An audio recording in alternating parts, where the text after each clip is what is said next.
Welcome to the OneNote for Windows 10 overview. I'll be going through a number of different things, so please use the YouTube chapters to jump directly to the section of interest. We'll start by opening OneNote for Windows 10. So to do that, you go down to the Start menu and type in OneNote. You can see that I have OneNote for Windows 10. If this doesn't come up, you'll need to go to the Microsoft Store and download it. So to do that, go to the Start button, type in Store, and click on Microsoft Store. It should prompt you to sign in. Please select your school's email address from the list, or click on Use a different account, workplace or school account, and enter in your school's email address. I'm going to select mine from the list.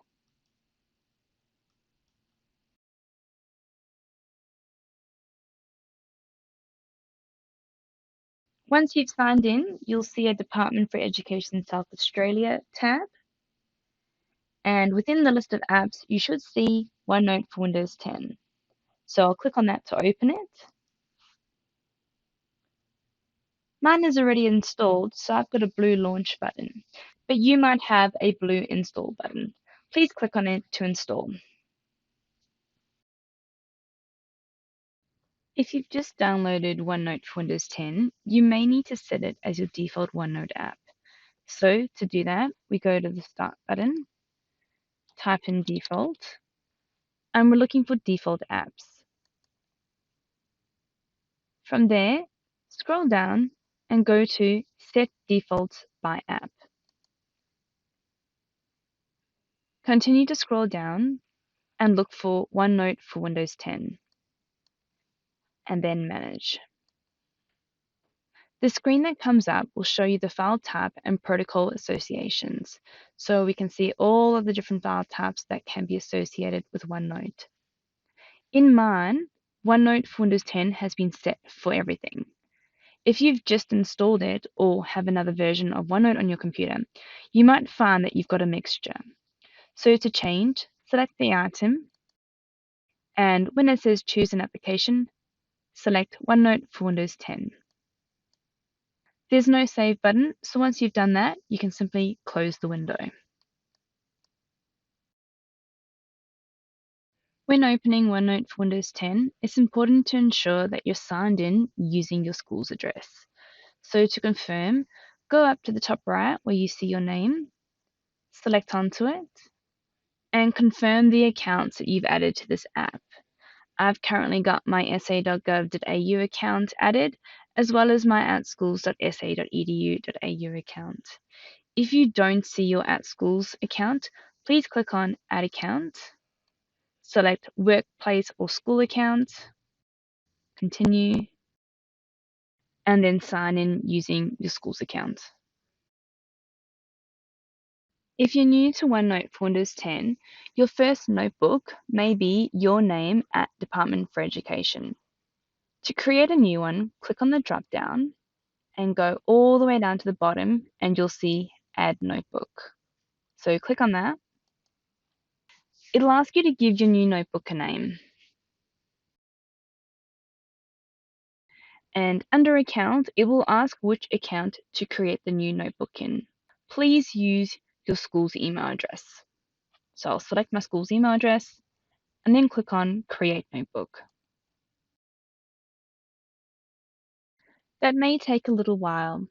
Once it's created, you'll see OneNote Overview at the top with one section and one page. If we think about those old LeverArch folders, a section can be compared to one of the colored file dividers. Over here on the left are our sections, and down below we've got Add Section. So if I click on Add Section, that will add another one there.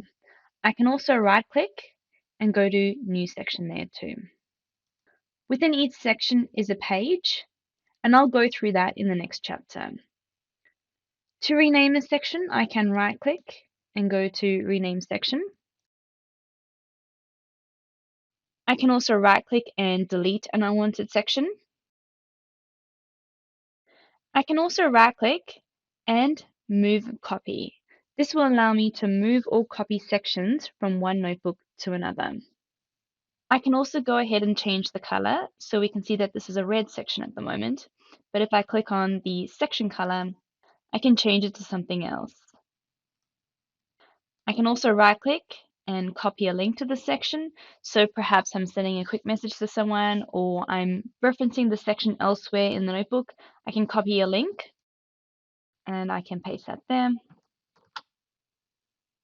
Now when I click on New Section 2, that will take me there. If this is a sensitive section, I can right-click and go to Password Protect. Click on that, and I can add a new password. Please be careful when adding a password, as if you forget it, there will be no way to recover it. We can also add section groups. So to do that, if I right-click in the white space in the section column, I go to New Section Group.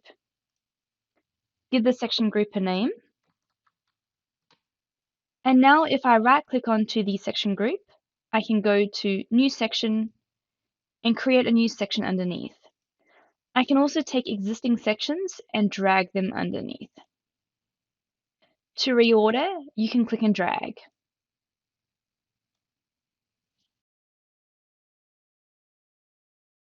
Pages exist within sections.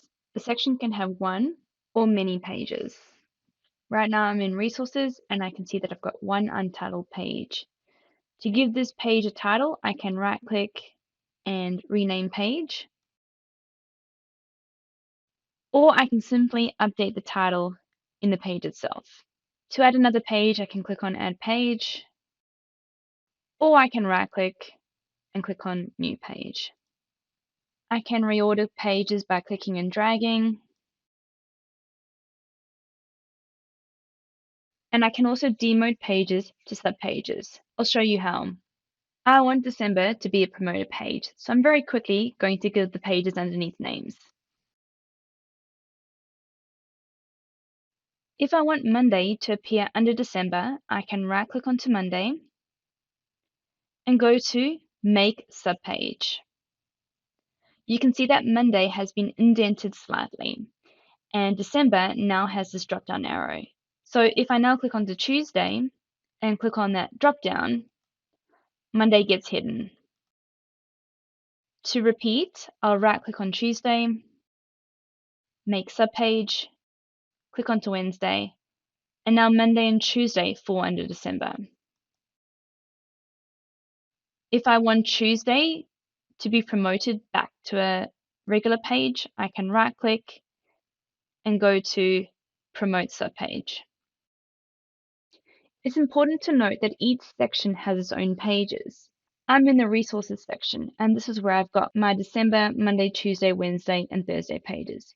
If I click on New Section 1, we've only got one page there, and the same goes for New Section 2.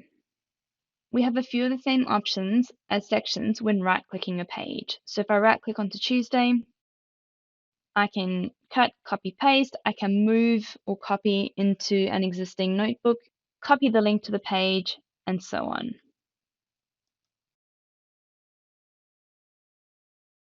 Within the Home ribbon now, we have a number of formatting tools similar to that of Word. For example, undo, redo, paste, we can change our font type.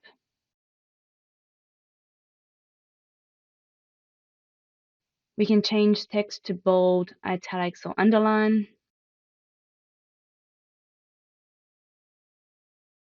We can highlight text,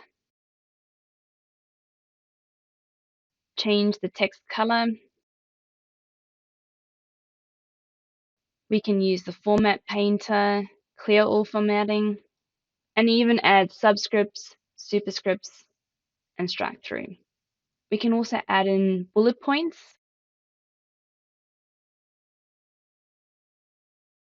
numbering,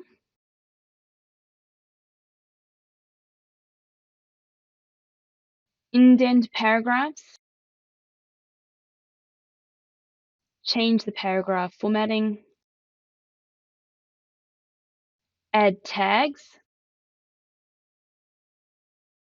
insert different types of headings, and even dictate.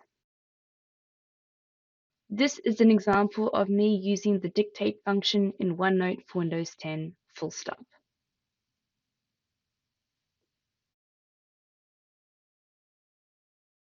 We can use the insert ribbon to insert a number of different items onto our page. The first item is a table. To insert a table, click on the Table button and select the number of cells. Unlike Word, you can't merge cells. It's also a little bit more difficult to resize cells.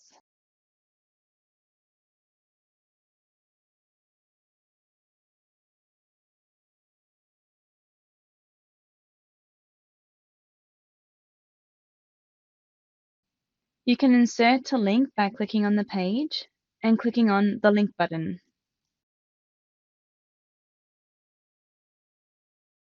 You can insert an audio clip. This is an audio clip of me speaking into OneNote for Windows 10.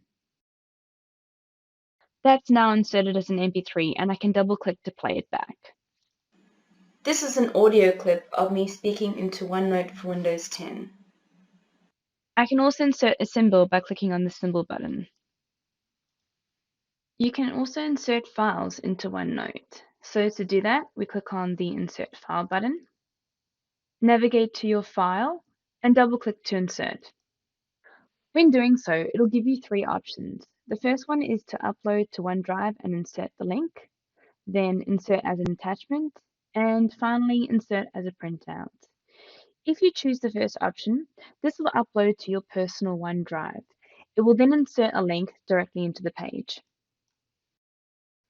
The benefit of inserting a file this way is that the file size isn't added to the size of the notebook. Also, if I click on the link to open it, it'll open the latest version of that file. I can now go ahead and update this file here, and the next time I click the link, it'll open this exact copy. If I now insert this file as an attachment, it will add a thumbnail to the file. And if I double click this file, the file will open in Word on my desktop. Please note that any updates made to the original file won't be reflected in OneNote, and the size of the file will be added to the size of the notebook. The third way to insert a file is to insert it as a printout. When doing this, it adds an attachment icon, and it also converts the attachment into a PDF. We can see here that Jack and the Beanstalk now appears directly within this file. This is a PDF though, and I can't edit it in any way. You can also insert a file by clicking and dragging. Here's an example of me dragging a file from an email into OneNote. You can also insert pictures by clicking on the Pictures button, and an online video by clicking the Online Video button. If you insert something like a YouTube link, the video will play directly within OneNote. There are a few other buttons within the search ribbon which I encourage you to explore in your own time. The Draw ribbon can be used to add drawing or handwritten notes to your page. This is particularly useful if you've got a stylus or a touchscreen. Over here, you've got a selection of different color pens. And to draw with your mouse, you simply need to click on the button that says Draw with Mouse or Touch. You have an eraser as well that you can use to delete drawings. If I click Shapes, I can add some basic shapes and lines. And I can also click on Ink to Shape. This will let me draw a shape with my mouse and convert it into a neater shape. I can also use ink to text if I have handwritten text on my page.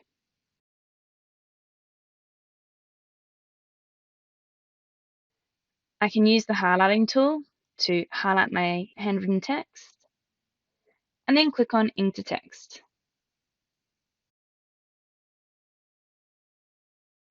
You can use the View ribbon to change the way that your page looks. For example, you can set the page color You can set whether you'd like rule lines or not. And you can also adjust the zoom settings. There is a tool known as Immersive Reader that lives within the View ribbon. To use it, ensure that you have text on your page, and then click the Immersive Reader button. From there, a full screen window will open, and your text will be enlarged. Down the bottom, I have a play button. Cinderella. The wife of a rich man fell sick. And next door to it, I have some voice settings where I can change the voice speed and also select the voice. Up the top right, I have text preferences. I can change my text size, increase or decrease the spacing, change my font type, and also select a theme. Next door, I have grammar options. And over here, I can turn on my syllables or turn them off. And also highlight certain parts of speech. So for example, if I want all of my nouns to appear in red, I just need to click on the toggle. We can now see all of those nouns have been highlighted in red. Going along to the reading preferences icon. Over here, I can set line focus. So when the story is read back to me, I'd like it line by line, or 3 lines at a time, or 5. Or I can click on line focus again to turn it off. We've also got an inbuilt picture dictionary. So for example, if I click on the day sun, that will show me a picture of a sun. Back into reading preferences, I've got my translation language set to French. So if I click on sun again, we can see that we've got sun in English Sun. and sun in French. Soleil. Now if I go back to reading preferences, I can select to translate the entire document. So this time I'll click on the document toggle, and we can see that the text has been completely translated into French. And now when I click on play, Cendrillon. La femme d'un homme riche tomba malade, et quand elle sentit que sa... the entire document is being read back to me in French. There are lots of different languages that you can translate into.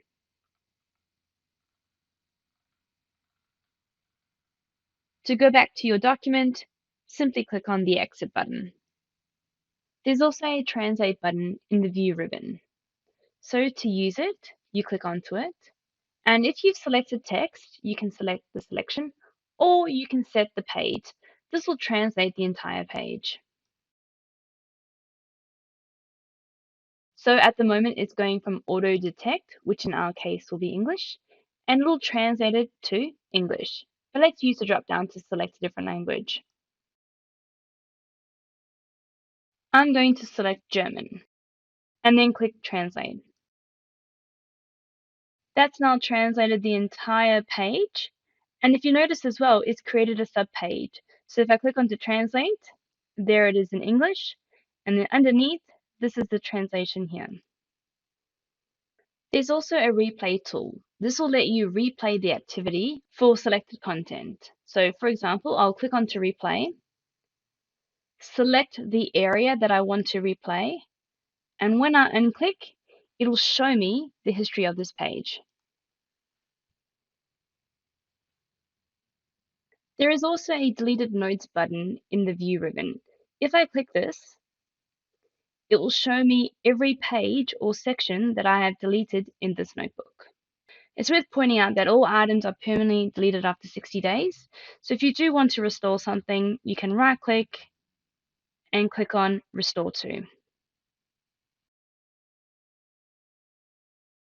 You can use the Share button at the top right to share your notebook with anyone else with the school's email address.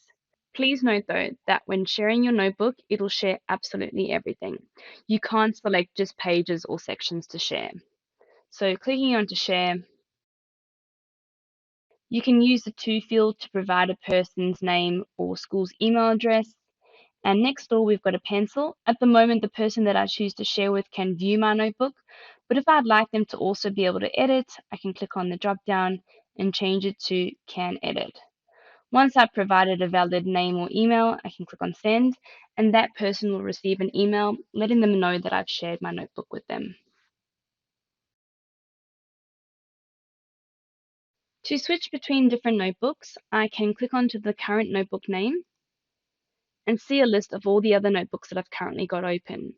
I can also select on more notebooks to open others. If you feel like your list of notebooks is too much, you can right-click a notebook and click Close this notebook. There may be times when your notebook isn't properly synchronizing.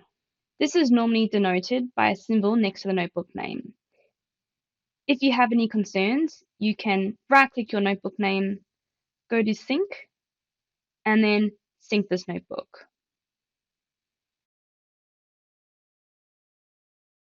You can delete a notebook that you own by going to your OneDrive, locating the notebook, right-clicking, and then going to Delete.